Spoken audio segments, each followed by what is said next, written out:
What is your reaction, JLC, to the tweet from J.Watt that he is going to be an Arizona Cardinal? That's a pretty good source. Yeah, I can confirm that.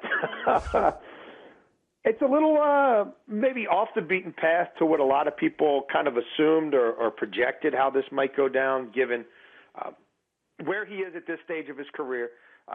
If you heard any of the NFL films clips of him this year, including the one where he talked to Deshaun Watson about we wasted another year of your career, and even some of his very much on-the-record comments at a few press conferences at various points in Houston. Not that the Cardinals aren't a good team, Jim, but I don't know if they're a team that you would say is absolutely on the cusp of a Super Bowl, like you might have said at Green Bay in a homecoming for him in Wisconsin. Might be. Not that there's any sure things. There was a lot of people talking about Cleveland. I never, frankly, bought into that much. I kind of thought they were being used. But Arizona, I want to see the meat and potatoes of this contract. I want to see all the particulars.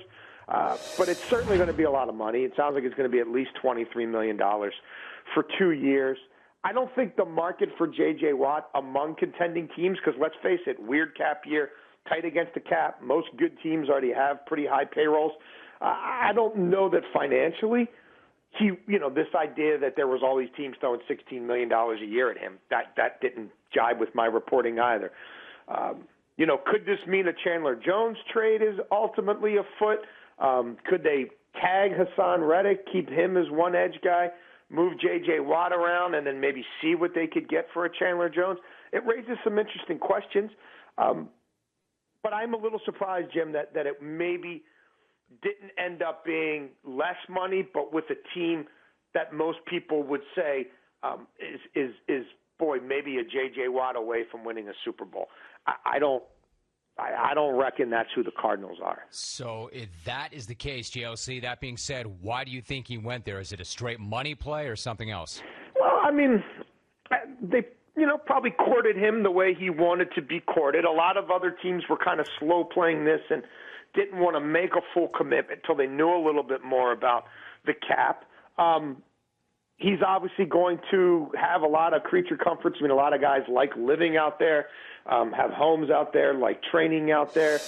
Money always talks, Jim, as well. I mean, if you want to truly feel wanted, if someone wants to show you that they value your services more than others in any walk of life, but particularly in professional sports, it's often, how many zeros and where's that decimal point and, who's coming at me kind of waving around a blank check and who's talking about, well, we need a little more time. Well, we really like you, JJ, but, it's a weird year with the cap and this and that. I think it'd be naive to think that money isn't a key factor because, again, he's not going somewhere where they've been in the playoffs 8 of the last 10 years and have recently won Super Bowls. That's not the resume of the team he just signed with. All right, Jason Lockenfor is joining us. Now, JLC, you have been all over the Russell Wilson situation since the start of this whole thing a few weeks back on Super Bowl Sunday. I remember he came into our green room. He did the interview. He came out of the green room. And you've been on this ever since, all over this. But when did you first get the sense that there was something happening in terms of the relationship between Russ and that team? Well, I think, Jim, we can go back to when he signed his contract extension. And I'm pretty sure you and I had at least a couple of these discussions because it was a situation that was more long, drawn-out, arduous, and at times contentious than a lot of people thought things would be, considering all he'd done there, the success he'd already had there individually and collectively, how young he still was, and he's a top-5 quarterback. But that wasn't totally hunky-dory.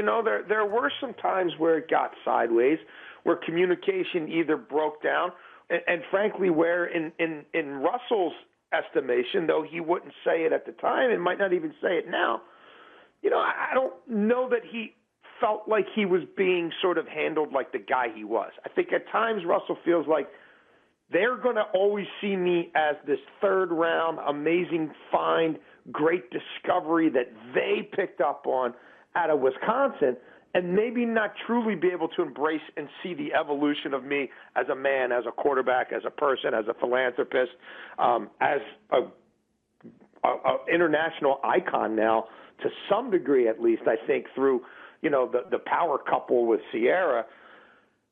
Am I always, there's some people you talk to and they're like, well, why did you leave this business, or why did you leave this this opportunity? Why didn't you stay? And it's like, well, I felt like they'd always look at me as an intern there, or they'd always look at me as the little engine that could, but never quite see me sort of in as robust of a manner as I see myself or as what I've become.